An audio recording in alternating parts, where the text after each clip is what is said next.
नमस्कार, मैं हूं डॉक्टर पार्थ और आज मैं फिर से हम एक नए साम्राज्य को लेकर के आपसे जुड़ रहे हैं और ये साम्राज्य भी एक बड़े साम्राज्य के विनाश के बाद, विध्वंस के बाद जन्म लेता है, स्फुटित होता है। और अगर देखा जाए तो भारतीय इतिहास में ये साम्राज्य अपनी बड़ी भूमिका रखता है। तो आज हम पढ़ने वाले हैं मैसूर साम्राज्य को। जैसा कि इससे पहले आप बंगाल को पढ़ चुके हैं, इससे पहले आप मराठा को पढ़ चुके हैं, इससे पहले आप आधुनिक भारत के लगभग सारे को समाप्त कर चुके हैं। आज हम मैसूर साम्राज्य को पढ़ने जा रहे हैं। तो मैसूर साम्राज्य को पढ़ने से पहले यानी टीपू सुल्तान को पढ़ने से पहले या यूं कहें तो हैदर अली को पढ़ने से पहले हमें पहले एक भूमिका तैयार करनी है, एक भूमिका देखनी है कि आखिर में ये साम्राज्य कैसे उदित हुए, कैसे आए। इससे पहले जो हमने साम्राज्य पढ़े थे, चाहे वो मराठा हो, चाहे वो बंगाल हो, चाहे अवध हो, चाहे हैदराबाद हो, ये सारे साम्राज्य जो हैं वो कहीं न कहीं मुगलों के क्षेत्र को विजित करके मुगलों के घटते हुए प्रभाव को पर बने हुए साम्राज्य थे। यानी कहीं न कहीं मुगल कमज़ोर हो रहे थे और उसके बाद इन साम्राज्यों का उदय हो रहा था। लेकिन अभी हम जिस साम्राज्य को आज पढ़ेंगे, इस साम्राज्य का उदय मुगलों के अस्थियों पर नहीं हुआ या मुगलों के भग्नावशेषों पर नहीं हुआ। ये साम्राज्य का उदय हुआ किसी और साम्राज्य यानी दक्षिण। तो आइए आज उसी साम्राज्य को हम विस्तार से देखते हैं। तो सबसे पहले आपको उस साम्राज्य को जानने के लिए हमको सीधे चलना है मध्यकालीन भारत में, जहां से मध्यकालीन, चूंकि आप जानते हैं कि हर्षवर्धन की मृत्यु के साथ ही प्राचीन भारत समाप्त हो जाता है। हर्षवर्धन की मृत्यु हो रही है, प्राचीन भारत का समापन हो रहा है और मध्यकालीन भारत प्रारंभ हो जा रहा है। उसी मध्यकालीन भारत में एक दौर आ रहा है सल्तनत काल का। सल्तनत काल का अगर दौर देखें तो भारत पर गौरी के शासन से शुरू होता है और पानीपत के प्रथम युद्ध पर समाप्त होता है। या अगर सीधे युद्ध से युद्ध का लें तो भारत में सल्तनत काल का प्रारंभ तराइन के द्वितीय युद्ध से 1192 से प्रारंभ होता है और पानीपत के प्रथम युद्ध 1526 में खत्म होता है। या इसे और बारीकी से समझा जाए तो पृथ्वीराज चौहान की मृत्यु से सल्तनत काल प्रारंभ होता है और इब्राहिम लोदी की मृत्यु पर सल्तनत काल समाप्त हो जाता है। या इसे और अच्छे से समझा जाए तो तराइन के द्वितीय युद्ध में मोहम्मद गोरी की विजय से सल्तनत काल प्रारंभ होता है और पानीपत के प्रथम युद्ध में बाबर की विजय पर सल्तनत काल समाप्त हो जाता है। यानी 1192 से प्रारंभ हो करके 1526 तक चलने वाला जो समय काल था उसे ही सल्तनत काल के रूप में हम भारत में जानते हैं। ठीक, 1206 में 1191 में तराइन का प्रथम युद्ध, 1192 में तराइन का द्वितीय युद्ध। तराइन के प्रथम युद्ध में मोहम्मद गोरी हारता है। तराइन के द्वितीय युद्ध में किससे हारता है? पृथ्वीराज चौहान से। तराइन के द्वितीय युद्ध में मोहम्मद गोरी जीत जाता है और इस प्रकार से एक नया साम्राज्य का उदय भारत में हो जाता है। या यूं कहें तो मुगलों का वर्चस्व भारत में प्रारंभ होना शुरू हो जाता है। इससे पहले अगर देखा जाए तो हाँ, कासिम के द्वारा 1-2 आक्रमण किए गए हैं और भी मुसलमानों के द्वारा कई आक्रमण, इस्लाम के द्वारा कई आक्रमण किए गए हैं। लेकिन भारत भूमि पर अगर कब्जा देखा जाए कि कब अधिग्रहण कर लिया गया और यहीं पर शासन करना प्रारंभ किया गया, तो वो समय था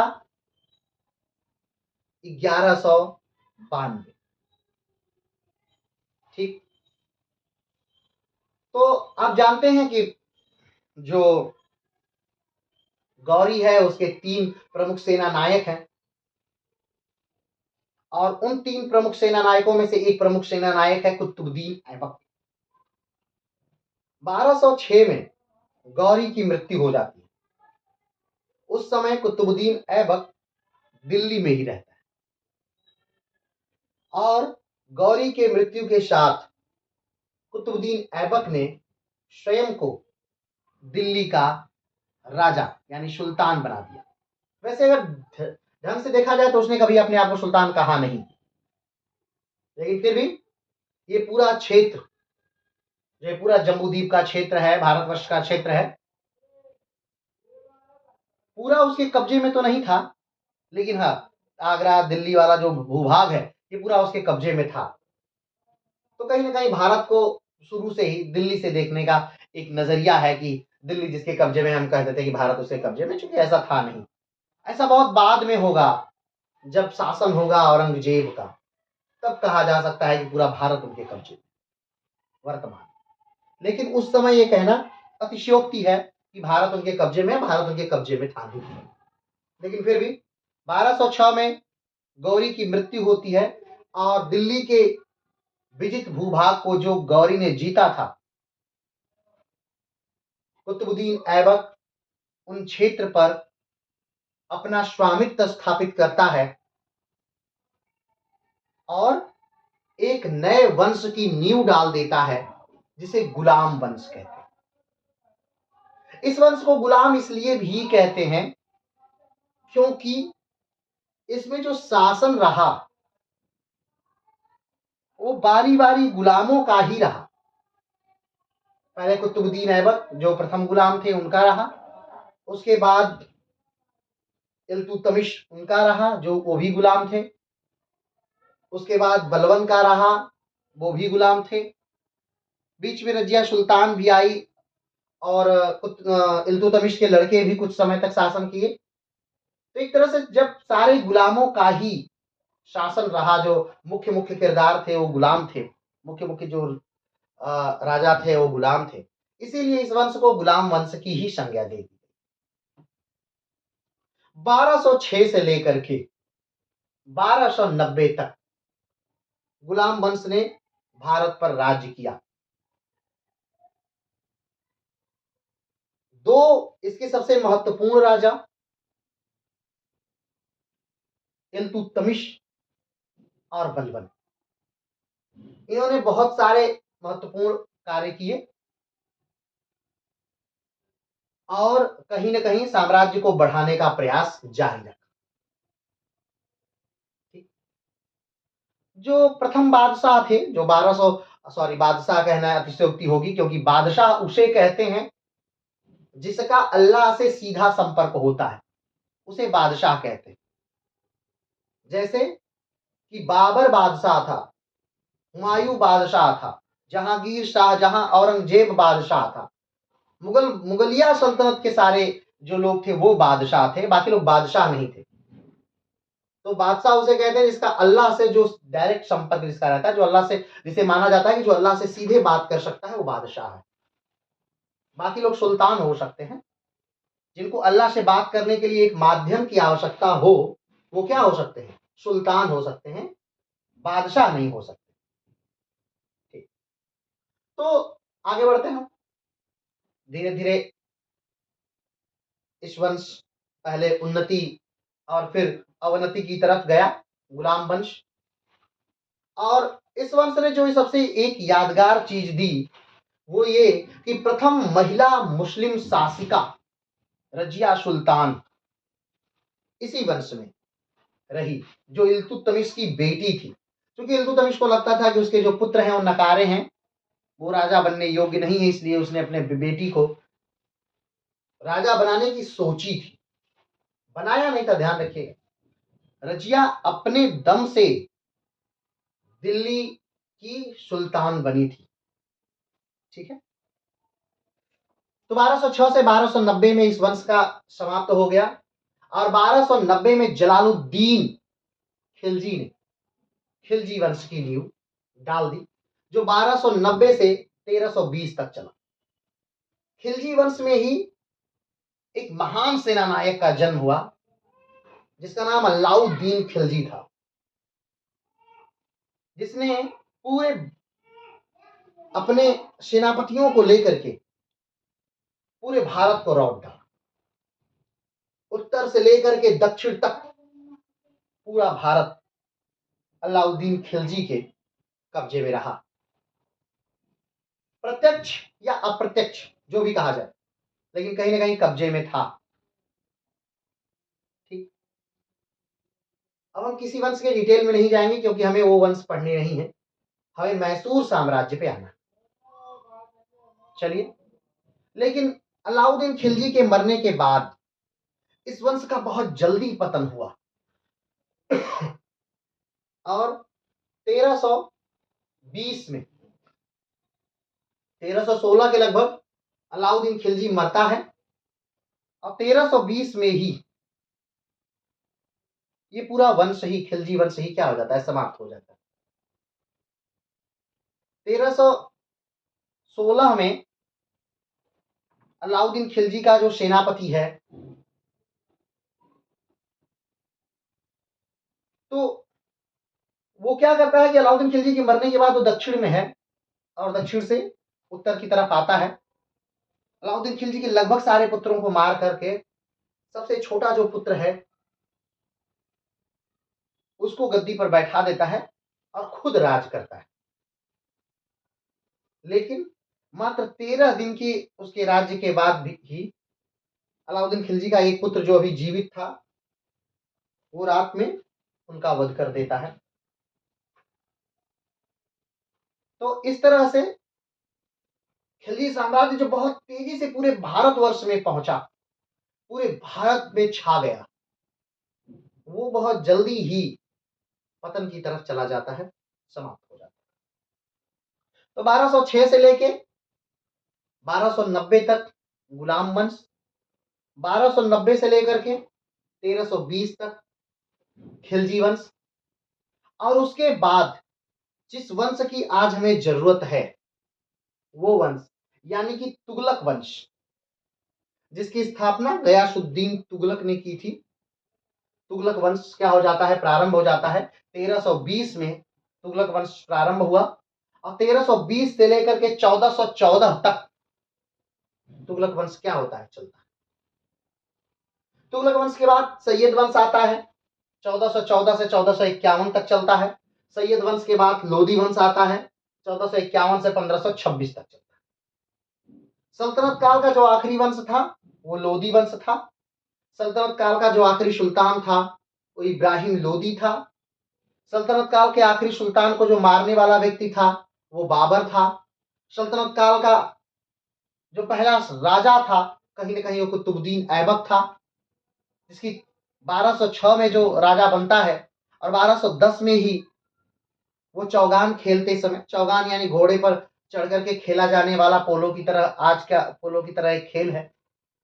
चौगान खेलते समय घोड़े से गिरकर जिसकी मृत्यु हो जाती है, और लाहौर में ही उस समय चूंकि राजधानी थी तो लाहौर में ही उसे क्या कर दिया जाता है, दफना दिया जाता है, ठीक। तो 1206 से लेकर के 1526 तक चला साम्राज्य। इस साम्राज्य के समय ही बहुत सारे बदलाव हुए, बहुत सारी चीजें आई, बिखरी, बनी, टूटी, उन्हीं को हमें समझना है। तो चलिए हम शुरू करते हैं तुगलक वंश को, जिसकी स्थापना 1320 में गयासुद्दीन तुगलक करता है, ठीक। 1320 का समय है। गयासुद्दीन नामक एक व्यक्ति तुगलक वंश की स्थापना कर दिया। क्योंकि जो खिलजी वंश है उसका कोई योग्य व्यक्ति नहीं है, कोई राजा नहीं है ढंग का, इसलिए गयासुद्दीन तुगलक स्थापना कर देता है तुगलक वंश। लेकिन जो गयासुद्दीन तुगलक है, कहीं ना कहीं उसका जो बेटा है, जिसे एमबीटी के नाम से जाना जाता है, यानी मोहम्मद बिन तुगलक के नाम से जाना जाता है, वो सत्ता का लोलुप व्यक्ति है। उसे सत्ता चाहिए, पावर चाहिए। तो जब गयासुद्दीन तुगलक बंगाल विजय पर जाता है और बंगाल विजय से वो जीत करके जब आया है, उस समय वो बंगाल विजय से वो जीत कर आया है और मोहम्मद बिन तुगलक उसके लिए एक प्लान करता है। वो लकड़ी का एक महल बनवाता है और उस लकड़ी के महल में वो हाथियों की परेड निकलवाता है। गयासुद्दीन तुगलक उस परेड को देख रहे हैं, अपने छोटे बेटे के साथ बैठे हुए हैं मंच पर। लेकिन तब तक हाथियों के एक साथ परेड के कारण जो लकड़ी का महल है वो गिर जाता है। कुछ इतिहासकार मानते हैं कि मोहम्मद बिन तुगलक ने जानबूझकर अपने पिता के लिए एक चाल रची थी, क्योंकि वो राजा बनना चाहता था और वो अपने जो कार्य था उसमें सफल हुआ। लेकिन कुछ इतिहासकार मानते हैं कि नहीं, ऐसा नहीं है। वो अपने पिता को मारना नहीं चाहता था, बस एक संयोग था कि लकड़ी का यह महल गिर गया। अब जो भी रहा हो, फाइनली गयासुद्दीन तुगलक की मृत्यु हो जाती है और उसका बेटा मोहम्मद बिन तुगलक राजा बादशाह बन जाता है। क्लियर है? चलिए, अब अगर एक बात देखी जाए तो इतिहास में जो डॉक्यूमेंट मिलते हैं उससे एक बात पता चलती है कि मोहम्मद बिन तुगलक जो है वो सल्तनत काल का सबसे ज्यादा पढ़ा लिखा आदमी और सल्तनत काल में, या यूं कहें तो बाद के वर्षों में, मुगल काल में एक अनपढ़ राजा भी हुआ जिसका नाम अकबर था। और अकबर को महानतम राजाओं की के दर्जे में रखा जाता है। लेकिन सल्तनत काल के सबसे ज्यादा पढ़े लिखे व्यक्ति को, मोहम्मद बिन तुगलक को, सबसे बेकार राजाओं की श्रेणी में रखा जाता है। कारण कि राज्य अनुभव के आधार पर होते हैं, ठीक, योग्यता के आधार पर होते हैं। और यहां ये बातें सिद्ध करती हैं कि पढ़ा लिखा होना योग्यता का परिचायक नहीं है।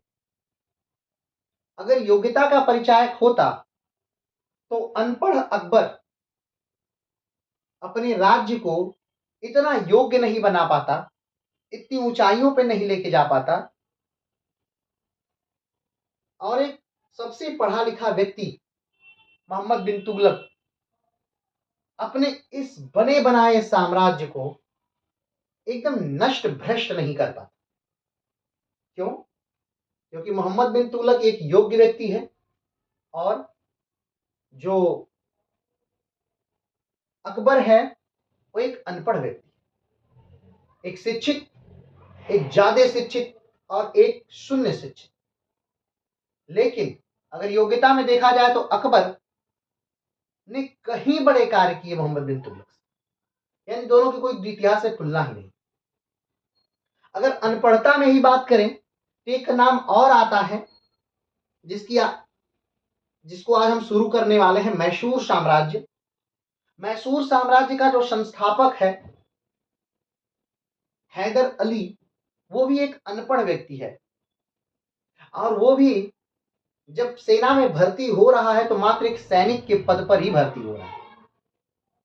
लेकिन धीरे धीरे अपनी योग्यता के आधार पर वो ऊंचाइयों पर चढ़ता जाता है और एक समय ऐसा आता है कि वो स्वयं को मैसूर का राजा बना देता है, यानी मैसूर का सर्वे सर्वा। चूंकि हैदर अली ने कभी अपने आप को राजा नहीं कहा, हाँ टीपू सुल्तान ने अपने आप को सुल्तान कहना शुरू कर दिया, लेकिन हैदर अली ने कभी ऐसा कुछ नहीं। हाँ उसने राज किया, उसने अंग्रेजों को हरा करके ये भी साबित किया कि अंग्रेजों को हराया जा सकता है, वो कोई भगवान नहीं है। ठीक, तो ये दो अनपढ़ व्यक्ति, अब दोनों ने अपने राज्य को बखूबी चलाया।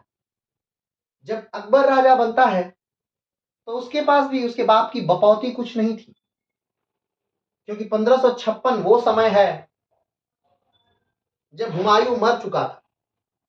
1556 वो समय है जब दिल्ली और आगरा पर हेमचंद्र विक्रमादित्य का आक्रमण हो चुका था और हेमचंद्र विक्रमादित्य जीत चुके थे। 1556 वो समय है जब पानीपत के मैदान में 13 से 14 साल के बालक अकबर का युद्ध, उस समय के सबसे बेहतरीन सेनापति, 22 युद्ध लगातार जीतते हुए सेनापति हेमचंद्र विक्रमादित्य से होना था। एक ऐसा बादशाह जिसका राज तिलक कालानौर पंजाब में नीम के वृक्ष के नीचे होता है, तो आप समझ सकते हैं कि उसके पास कुछ नहीं था जब वो राजा बना। लेकिन 1605 में जब अकबर की मृत्यु होती है, उस समय अकबर के पास सब कुछ था, वो भारत का बादशाह था और सच्चा वाला बादशाह। तो वो सारी बातें, चलिए आगे बढ़ते हैं, हम शुरू करते हैं। तो समय है मोहम्मद बिन तुगलक का, भारत में शासनकाल चल रहा है मोहम्मद बिन तुगलक का। यही वो समय है जब भारत में 1333 में इब्न बतूता आते हैं, जिनकी पुस्तक रेहला है, और उन्हें दिल्ली का काजी नियुक्त कर दिया जाता है। एक कहानी बड़ी फेमस है कि इब्न बतूता आ गए और किसी तरह से फंस गए, क्योंकि वो बार बार जाना चाहते थे, भागना चाहते थे, और उनको मोहम्मद बिन तुगलक जाने ही नहीं देता था, दिल्ली में रोक दिया, दिल्ली का काजी नियुक्त कर दिया। वो घुमंतु प्रवृत्ति के व्यक्ति, वो एक जगह स्थिर नहीं रहना चाहते, भागते, लेकिन वो पकड़ के रखता। फिर किसी तरह से इब्न बतूता ने उन्हें समझाया कि भैया मुझे अपना दूध बना के मुझे चीन भेजिए, मैं चीन जाऊं आपके तरफ से, और दूध बना के चीन भेजता है। किसी तरह इब्न बतूता भाग पाते हैं। ये किस्से कहानी किसी और दिन करेंगे हम। ये वो समय है, मोहम्मद बिन तुगलक का समय, ये वो समय है जब दक्षिण भारत के जीते हुए भागों पर दो बड़े राजवंश का उदय हो रहा है। दो बड़े राजवंश का क्या हो रहा है? उदय हो रहा है। ठीक, उसी के समय एक बहमनी साम्राज्य और दूसरा विजयनगर साम्राज्य। पहले जो स्थापना हुई वो विजयनगर साम्राज्य की हुई, हरिहर और बुक्का। तो आइए इस बात को एकदम लाइन बाय लाइन थोड़ा सा देख लेते हैं, और उसके बाद सारी चीजों को हम बखूबी बकायदा क्या करते हैं, समझ लेते हैं। ठीक, चलिए। तो विजयनगर की स्थापना 1336 में होती है। विजयनगर एक साम्राज्य है जिसकी स्थापना दक्षिण में हो रही है। दक्षिण में कहां हो रही है ये हम मैप में भी समझेंगे। ठीक है, दक्षिण में होती है। कब होती है विजयनगर साम्राज्य की स्थापना? तो 1336 में। कौन करता है विजयनगर साम्राज्य की स्थापना? तो हरिहर और बुक्का करते हैं। हरिहर और बुक्का कौन है? तो काकतीय वंश के ऑफिसर हैं। आइए देखते हैं। विजयनगर साम्राज्य के समय दिल्ली में मोहम्मद बिन तुगलक का शासन था। जब साम्राज्य स्थापित हो रहा है विजयनगर, उस समय दिल्ली में कौन है? तो मोहम्मद बिन तुगलक का शासनकाल है और तुगलक वंश का साम्राज्य चल रहा है। ठीक है, तुगलक वंश के साम्राज्य के समय दक्षिण भारत में विजयनगर साम्राज्य की स्थापना होती है, जिसकी स्थापना हरिहर और बुक्का नामक दो भाई करते हैं। विजयनगर की स्थापना हरिहर और बुक्का ने की थी। ये दोनों भाई काकतीय साम्राज्य के ऑफिसर थे। काकतीय साम्राज्य दक्षिण भारत का ही एक साम्राज्य है, काकतीय साम्राज्य, और उसने तुगलकों को टैक्स देने से मना कर दिया। काकतीय साम्राज्य के लोगों ने तुगलकों को टैक्स देने से मना कर दिया। तुगलकों ने एक छोटा सा आक्रमण किया। हरिहर और बुक्का, उनके जो 2 ऑफिसर थे, उनको कैद कर लिया गया। उनका धर्म परिवर्तित करा दिया गया, उन्हें इस्लाम ग्रहण करा दिया गया और फिर उन्हें कहा गया कि जाइए आप दक्षिण में अब तुगलक वंश के लिए साम्राज्य खड़ा करिए, जीतिए, क्षेत्र जीतिए। अब आप काकतीय वंश के नहीं हैं, अब आप तुगलक वंश के हैं, अब आप इस्लामिक हैं, इस्लाम में आप आस्था रखिए और जाइए दक्षिण में राज्य का विस्तार करिए। ठीक है। हरिहर और बुक्का आते हैं दक्षिण में। कहा जाता है उनको एक गुरु मिलते हैं। काकतीय साम्राज्य तुगलकों को टैक्स देने से मना कर देता है। तुगलक नाराज होकर हरिहर और बुक्का को जेल में डाल देते हैं। हरिहर और बुक्का को इस्लाम ग्रहण कराया जाता है। इस्लाम अपनाने के बाद हरिहर बुक्का तुगलक के आर्मी जनरल बनाए जाते हैं। विद्यारण के आशीर्वाद से ये दोनों भाई पुनः हिंदू बन जाते हैं। दक्षिण भारत में जब वो आते हैं तुगलक वंश के कमांडर बनकर, उस समय दक्षिण भारत में उनको एक गुरु मिलते हैं। विद्यारण उनका नाम है। विद्यारण के जब प्रभाव में वो आते हैं तो वो काफी प्रभावित होते हैं विद्यारण से। विद्यारण कहते हैं कि नहीं, देखिए तुगलकों का प्रभाव दक्षिण तक नहीं हो पाएगा, आप अपना साम्राज्य प्रारंभ, एक हिंदू साम्राज्य प्रारंभ करें। तो विद्यारण के प्रभाव से ही वो पुनः हिंदू धर्म ग्रहण करते हैं। यानी हरिहर बुक्का को मोहम्मद बिन तुगलक ने मुसलमान बना दिया था। उसके बाद विद्यारण के चलते, विद्यारण से आशीर्वाद लेकर के, विद्यारण के द्वारा वो फिर से कन्वर्ट होते हैं, फिर से हिंदू बनते हैं और एक वंश की नींव डालते हैं जिसे विजयनगर का साम्राज्य कहते हैं। ठीक, विजयनगर अर्थात जीत की धरती। हरिहर और बुक्का ने कर्नाटक वाले क्षेत्र में विजयनगर की स्थापना की। किस क्षेत्र में विजयनगर की स्थापना करते हैं? जो कर्नाटक वाला भाग है, ठीक है, उसके नीचे या उस क्षेत्र में वो विजयनगर साम्राज्य की स्थापना करते हैं हरिहर और बुक्का। जब विजयनगर स्थापित हुआ उस समय 2 साम्राज्य दक्षिण में चल रहे थे, एक होयसल और दूसरा मदुरई। ठीक, कौन कौन साम्राज्य चल रहे हैं दक्षिण में? यानी उनके साम्राज्य के नीचे एक होयसल साम्राज्य चल रहा है और दूसरा मदुरई साम्राज्य चल रहा है। जब विजयनगर साम्राज्य की स्थापना होती है 1336 में, उस समय दक्षिण में होयसल और मदुरई 2 साम्राज्य चल रहे हैं। इन दोनों साम्राज्य में हमेशा लड़ाइयां होती रहती हैं। ये भारतीय परंपरा है कि यहाँ पर जो भी राज्य रहते हैं वो हमेशा लड़ा करते हैं, चाहे वो राजपूत रहे हों, चाहे वो कोई भी साम्राज्य रहा है। अगर 2 साम्राज्य है तो हमेशा लड़ा करेगा। तो होयसल और मदुरई भी हमेशा लड़ा करते हैं और उनकी लड़ाई का ही फायदा विजयनगर साम्राज्य को मिलता है। पहले वो मदुरई को जीत लेते हैं, फिर होयसल को जीत लेते हैं, धीरे धीरे वो दक्षिण को समाप्त करते हैं। होयसल साम्राज्य नष्ट हो गया और विजयनगर साम्राज्य से 10 साल में कब्जा कर लिया। विजयनगर साम्राज्य के लोगों ने क्या किया? हरिहर और बुक्का ने होयसल साम्राज्य को 10 साल के अंदर ही पूरी तरह से नष्ट कर दिया और पूरे होयसल साम्राज्य पर कब्जा कर लिया। मदुरई साम्राज्य को भी अगले 30 सालों तक वो क्या कर लेते हैं? जीत लेते हैं। कौन? हरिहर और बुक्का। और मदुरई साम्राज्य में भी पूरा विजयनगर साम्राज्य फैल जाता है। विजयनगर का वर्तमान लोकेशन कर्नाटक हम्पी है। कर्नाटक का जो क्षेत्र है हम्पी, आज वर्ल्ड हेरिटेज, बहुत सारी इमारतें हैं हम्पी में। ठीक, तो वो जो क्षेत्र है वो इनका मुख्य क्षेत्र था, या यूं कहें तो राजधानी क्षेत्र था बाद में। ठीक, आगे बढ़ते 1336 से 1565 तक यह साम्राज्य बहुत मजबूती से चला। 1565 में तालिकोटा का युद्ध होता है, साम्राज्य नष्ट हो जाता है। ठीक, अब पहले इसको इसमें मैप में आप समझिएगा, उसके बाद हम इस पूरे प्रकरण पे बात करते हैं। ये वर्तमान का भारत है जिसमें 28 राज्य और 8 केंद्र शासित प्रदेश।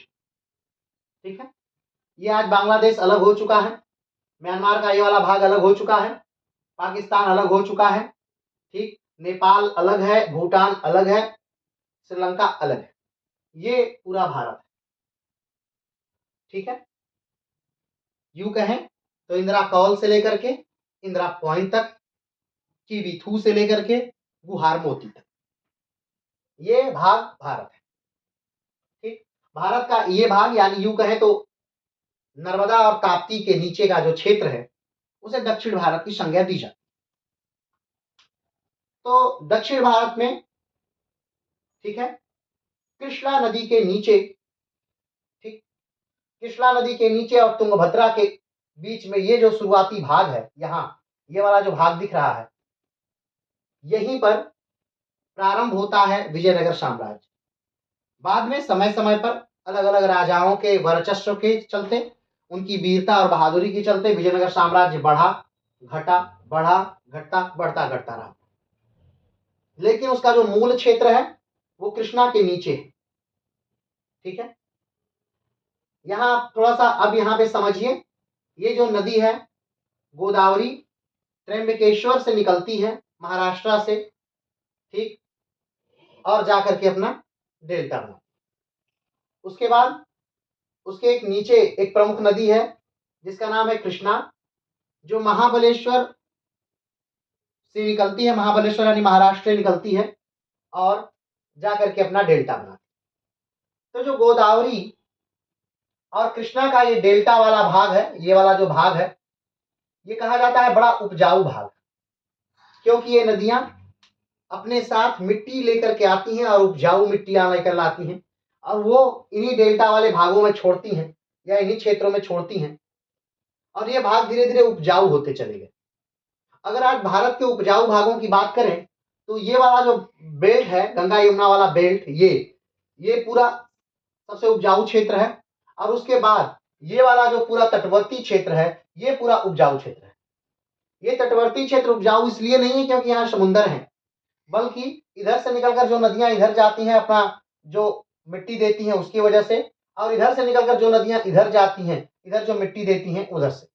ध्यान रखिएगा, भारत की ज्यादातर जो नदियां हैं वो पश्चिम से पूर्व की तरफ जाती हैं, क्योंकि भारत जो है ऐसे ढाल है तो ऊंचाई से नीचाई की तरफ नदियां जाया करती हैं।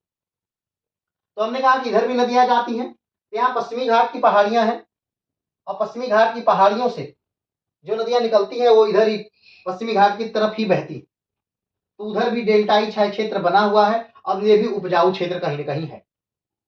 यही कारण है कि पश्चिम से निकलने वाली जो नदियां हैं, पूर्व का जो पूर्वी घाट का पहाड़ है उसे पूरी तरह से छत विक्षिप्त कर दी, तो वो जगह जगह बहुत टूटा फूटा ये पहाड़ बना हुआ। पश्चिमी घाट की पहाड़ियां, पूर्वी घाट की पहाड़ियां, लेकिन पश्चिमी घाट की पहाड़ियां ऊपर से नीचे तक लगातार हैं, लेकिन पूर्वी घाट की पहाड़ियां लगातार नहीं है, बहुत टूटी फूटी हैं, जगह जगह बहुत गहरा। ठीक, तो एक कृष्णा नदी के नीचे एक नया साम्राज्य प्रारंभ होता है जिसे विजयनगर साम्राज्य के तौर पे हम जानते हैं। ठीक, धीरे धीरे ये विजयनगर साम्राज्य बहुत बढ़ेगा। एक समय ऐसा है और वो शासनकाल है कृष्णदेव राय का, जबकि विजयनगर साम्राज्य बहुत तेजी से बढ़ता है। लेकिन तो हमने बताया कि कृष्णदेव राय के समय ये साम्राज्य बहुत ज्यादा विस्तारित होता है और 1565 में जो युद्ध होता है तालीकोटा का युद्ध या राक्षसी तंगड़ी का युद्ध के नाम से इसे जानते हैं, उस युद्ध के बाद ये साम्राज्य का लगभग विनाश हो जाता है। क्योंकि उसके बाद भी बहुत सालों तक ये साम्राज्य किसी तरह चल रहा है, लेकिन साम्राज्य पूरी तरह से नष्ट हो जाता है।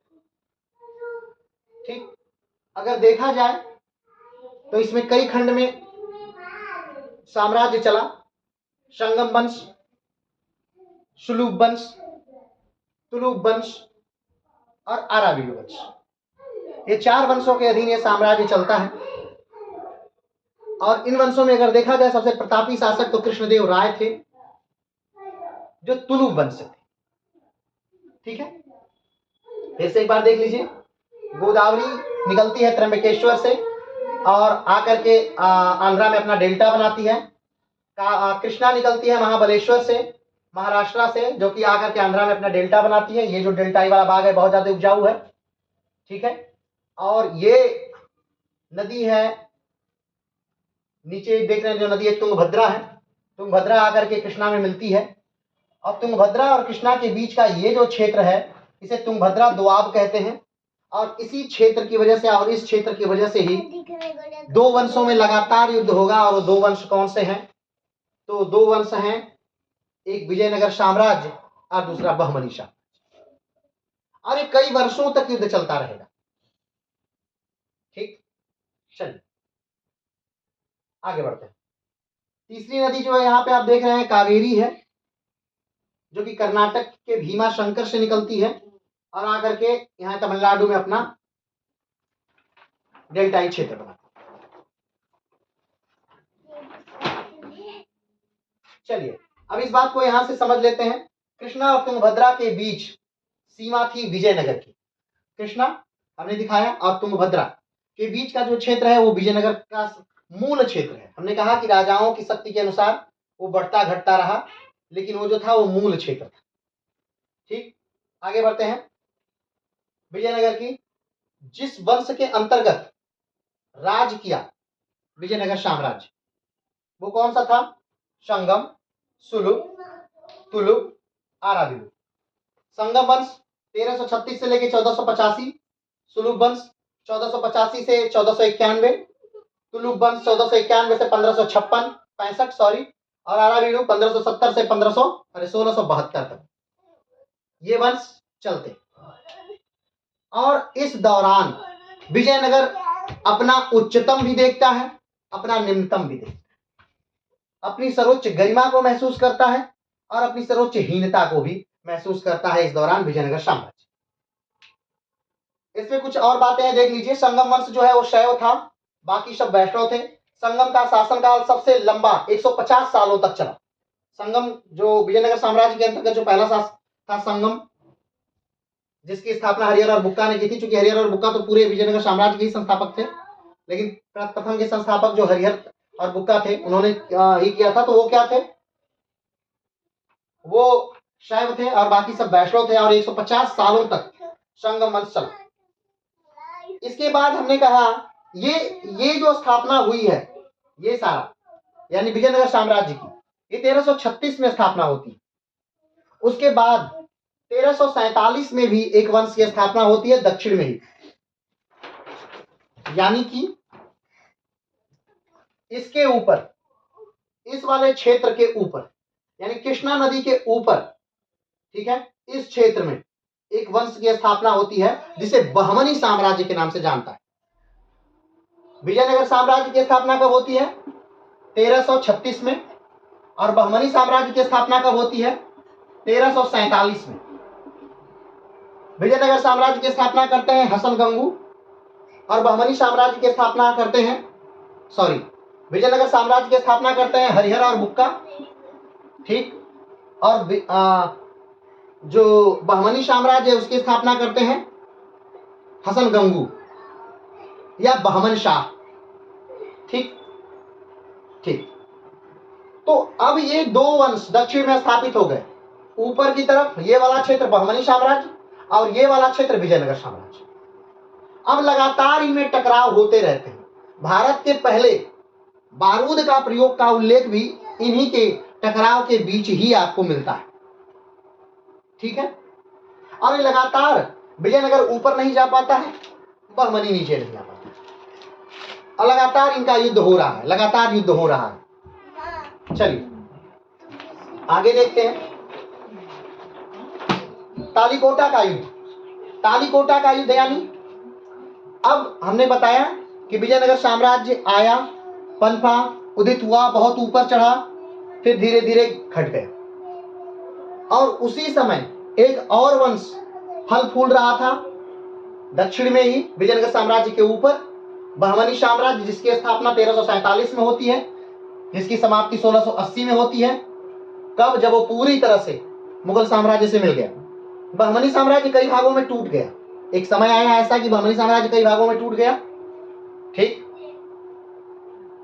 और फिर उस टूटे हुए भाग ने अलग अलग क्षेत्रों में राज किया। कुल 5 भागों में टूटा था वो, बरार, बीदर, अहमदनगर, गोलकुंडा और बीजापुर। ये 5 भागों में बहमनी साम्राज्य टूट गया और बहमनी साम्राज्य का फिर भी युद्ध कहीं न कहीं विजयनगर से होता रहा।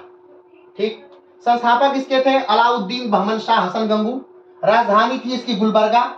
विभाजन इसका होता है 5 भागों में विभाजित। कौन कौन से? बरार, बीजापुर, बीदर, गोलकुंडा और अहमदनगर। कब कब इसका विभाजन हो रहा है, बहमनी साम्राज्य कब कब टूट रहा है, तो देख लीजिए। पहला बीजापुर आदिल शाही वंश, इसके संस्थापक थे यूसुफ आदिल शाह। सन है 1489। दूसरा टूटता है अहमदनगर। इसके संस्थापक है निजाम शाही। इसका वंश का नाम है निजाम शाही। संस्थापक है मलिक अंबर और स्थापना वर्ष 1490।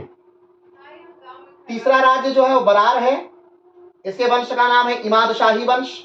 संस्थापक है फतेह उल्लाह इमाद शाह और संस्थापना का वर्ष है 1490। नहीं, हाँ 1490। राज्य था गोलकुंडा। ठीक, इसके वंश का नाम है कुतुब शाही और इसके संस्थापक है यानी इस राज्य को अलग करने वाले हैं कुली कुतुब शाह और स्थापना का वर्ष है 1512। राज्य है बीदर। वंश है इसका बरीद शाह। संस्थापक है अमीर अली बरीद और स्थापना है 1526। लेकिन बाद के समय में ये बीदर समाप्त हो गया, बरार समाप्त हो गया। 3 बचे, बीजापुर, अहमदनगर और गोलकुंडा। अहमदनगर को भी शाहजहां ने जीत कर समाप्त कर दिया। फिर 2 साम्राज्य बचे, बीजापुर और गोलकुंडा। बीजापुर और गोलकुंडा को अंतिम में औरंगजेब ने अपने शासन के अंतर्गत मिला लिया और इस तरह से ये पूरा बहमनी साम्राज्य समाप्त हो जाता है। लेकिन बहमनी साम्राज्य के समाप्त होने के बाद बहमनी साम्राज्य के समाप्त होने के पहले ही विजयनगर साम्राज्य समाप्त हो जाता है। तो कैसे विजयनगर साम्राज्य समाप्त होता है, ठीक, उसकी व्याख्या हम थोड़ा सा यहां पर करेंगे। कारण कि विजयनगर साम्राज्य के समाप्त होने के बाद ही वो नया वंश आएगा जिसको आज हम पढ़ने जाएंगे, मैसूर साम्राज्य। ठीक है, चलिए आगे बढ़ते हैं। तो क्लियर करते हैं, चलिए आगे बढ़ते हैं। समय है 1565। ठीक, पहले इसको एक बार फिर से यहां देख लीजिए। तालीकोटा का युद्ध, समय है 1565 और उस समय जो मंत्री है, जो मेन लीड रोल में है, राम राय हैं। ठीक, कौन है लीड रोल में? राम राय। चलिए, अब राम राय जो हैं वो कहीं ना कहीं इन 5 को आपस में लड़ाते हैं बार बार। कभी इनकी सहायता लेकर इन पर आक्रमण कर दिया, कभी उनकी सहायता लेकर उन पर आक्रमण कर दिया, कभी बरार की सहायता लेकर बीदर पे आक्रमण कर दिया, कभी बीदर की सहायता लेकर बरार पर आक्रमण कर दिया, कभी अहमदनगर की सहायता लेकर गोलकुंडा पर आक्रमण कर दिया, कभी गोलकुंडा की सहायता लेकर बीजापुर पर आक्रमण कर दिया। तो ये अक्सर किया करते थे राम राय और इसमें निपुण भी थे। लेकिन जब उन राज्यों को लगा कि ये कहीं ना कहीं आदमी हमारी सहायता लेकर हमें ही नष्ट कर रहा है, तो एक समय ऐसा आया 1565 का, जब ये सारे राज्य एकजुट हो गए। ठीक, ये सारे राज्य क्या हो गए? एकजुट हो गए और उन राज्यों ने एकजुट होकर के सिर्फ बरार को छोड़ दिया जाए। तो बरार 1565 में जो युद्ध हुआ था, तालीकोटा या राक्षसी तंगड़ी का युद्ध, उसमें बरार नहीं था। तो बरार को छोड़ करके बीजापुर, अहमदनगर, गोलकुंडा और बीदर एक साथ मिलते हैं और सब एक साथ मिलकर के आक्रमण कर देते हैं विजयनगर साम्राज्य पर। ठीक है, और 1565 में विजयनगर साम्राज्य क्या हो जाता है? पूरी तरह से टूट जाता है। बहुत बुरी तरह हार जाते हैं राजा।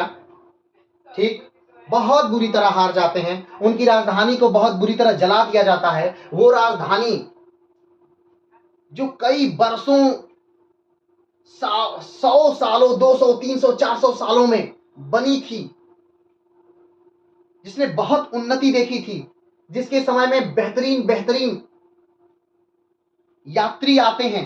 कमेंट बॉक्स बताइएगा उन यात्री कौन कौन से थे। बहुत बेहतरीन यात्री आते हैं।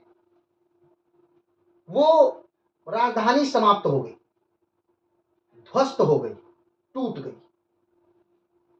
उसकी इमारतों को तोड़ दिया गया, नगर को बुरी तरह जला दिया गया, लोगों का बेरहमी से कत्ल किया गया, कुछ भी नहीं छोड़ा गया।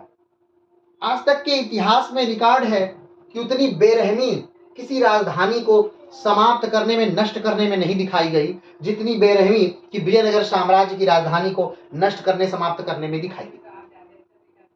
तो उस युद्ध ने विजयनगर साम्राज्य को क्या कर दिया? समाप्त कर दिया। 1612 में, अब ये अलग विषय है, ध्यान दीजिएगा। संगम वंश, एक बार इसको देख लीजिए। अंतिम जो शासक है विजयनगर के, अंतिम शासक जो है वो अंतिम शासक है रंग तृतीय। कौन है? रंग तृतीय। ठीक। और जो प्रथम शासक है वो कहीं ना कहीं हरिहर और बुक्का है। ठीक है, आगे बढ़ते हैं। तो संगम वंश के हरिहर बुक्का है, परवधा राय, ठीक, यानी संस्थापक एक तरह से कहा जाता है। सालू नरसिंहदेव नरसिम्हा राय, तुलुग नारायण सदाशिव राय, ये उनके अंतिम शासक हैं और ये उनके प्रारंभिक शासक हैं। संगम वंश की स्थापना हरिहर और बुक्का करते हैं और अंतिम शासक परवधा राय हैं। सालू वंश की स्थापना सालू नरसिम्हा देव करते हैं, अंतिम शासक नरसिम्हा राय हैं। तुलु वंश की स्थापना तालु नारायण करते हैं और अंतिम जो शासक है सदाशिव राय है। और आरावीडु वंश के जो संस्थापक हैं आलिया रामा राय हैं और श्रीरंगा तृतीय उनके अंतिम शासक हैं। तो जब तुलु वंश यानी सदाशिव राय यही राजा थे, जब तालीकोटा का या बन्नरहट्टी का या फिर राक्षसी तंगड़ी का युद्ध होता है तो उस समय सदाशिव राय ही क्या थे? राजा थे। और इनके मंत्री जो हैं रामा राय हैं। तो इनके समय में पूरी तरह से नष्ट हो जाता है विजयनगर साम्राज्य। बाद में जो आरावीडु वंश है ये किसी तरह से खिसका खिसका के चलता है, लेकिन जो गरिमा है, जो विजयनगर की जो सम्मान है, जो प्रतिभा है, वो समाप्त हो चुकी है। ठीक है, तो सदाशिव राय के समापन के साथ, यानी कि तुलु वंश के समापन के साथ ही 1565 के बाद एक वाडियार वंश की नींव डलती है उसी दक्षिण में। 1612 में विजयनगर के शासन क्षेत्र में, विजयनगर के ध्वस्त हो जाने के बाद एक वाडियार वंश की नींव डाली जाती है। 1612 में वाडियार वंश की नींव मैसूर वाले भाग में डाली जाती है और 1661 में हैदर अली इसको क्या कर लेते हैं? संभाल लेते हैं। वाडियार वंश को ही, वाडियार वंश 1612 में स्थापना होती है वाडियार वंश की। कहां पर? विजयनगर साम्राज्य के अधीन नहीं कहिए, विजयनगर साम्राज्य के ध्वंसावशेषों पर वाडियार वंश की स्थापना होती है 1612 में। ठीक है, वेंकट द्वितीय जो हैं वाडियार वंश के संस्थापक हैं, वेंकट द्वितीय कब करते हैं? 1612 में करते हैं। तुलु वंश के समाप्त होने के बाद करते हैं, राक्षसी तंगड़ी के युद्ध के बाद करते हैं 1612 में। और बाद में इसी वंश के राजा हैं चिक्का कृष्णराज। चिक्का कृष्णराज अयोग्य व्यक्ति हैं। इनके समय में दो लोग हैं, दो भाई हैं, नंदराज और देवराज। एक प्रधानमंत्री भाई है, दूसरा वित्त मंत्री भाई है। इन्हीं को हटा करके, नंदराज और देवराज को हटा करके जो हैदर अली हैं ये एक नए शासन की शुरुआत करते हैं। कब? तो 1761 में। 1612 में वेंकट द्वितीय ने वाडियार वंश की नींव डाली। कहां पर? तो विजयनगर साम्राज्य के ध्वंसावशेषों पर 1565 के राक्षसी तंगड़ी युद्ध के बाद। और उसी वंश के बाद के अयोग्य शासकों को हटा करके 1761 में हैदर अली ने एक नए वंश की क्या कर दी? नींव डाल दी। ठीक है, और फिर हैदर अली की मृत्यु के बाद उनके पुत्र टीपू सुल्तान ने भी उस पर क्या किया? राज किया। और 1799 में टीपू सुल्तान भी लड़ते हुए श्रीरंगपट्टम में अंग्रेजों के साथ, आर्थर वेलेजली के साथ लड़ते हुए मारे गए। ठीक, तो ये पूरा जो मैसूर साम्राज्य है, मैसूर साम्राज्य कैसे बना, तो ये पूरा मैसूर साम्राज्य का ये प्रस्तावना थी, ये भूमिका थी कि मैसूर साम्राज्य कैसे बनेगा। मैसूर साम्राज्य वाडियार वंश में के अयोग्य शासकों को, राजाओं को हटा करके बनाया जाएगा। और वाडियार कहाँ है? तो विजयनगर साम्राज्य के अंतर्गत वाडियार ने शासन शुरू किया था। विजयनगर साम्राज्य के मरने के बाद उसके ध्वंसावशेषों पर अपना राज्य स्थापित किया था वाडियार ने। और विजयनगर कहां स्थापित हुआ था? तो तुगलक वंश के समय विजयनगर साम्राज्य की नींव पड़ती है। कौन डालता है? तो हरिहर और बुक्का दो भाई डालते हैं। कब डालते हैं? 1336 में डालते हैं। किसका शासनकाल है? मोहम्मद बिन तुगलक का शासनकाल है।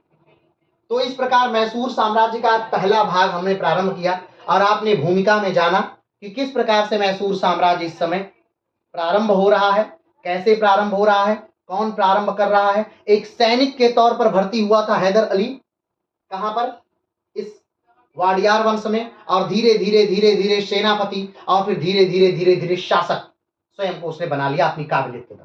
तो चलिए आज के लिए इतना ही, फिर मिलेंगे मैसूर साम्राज्य के अगले भाग से और मैसूर साम्राज्य की के प्रारंभ और अंत हम लोग किया जाएगा। तब तक के लिए नमस्कार।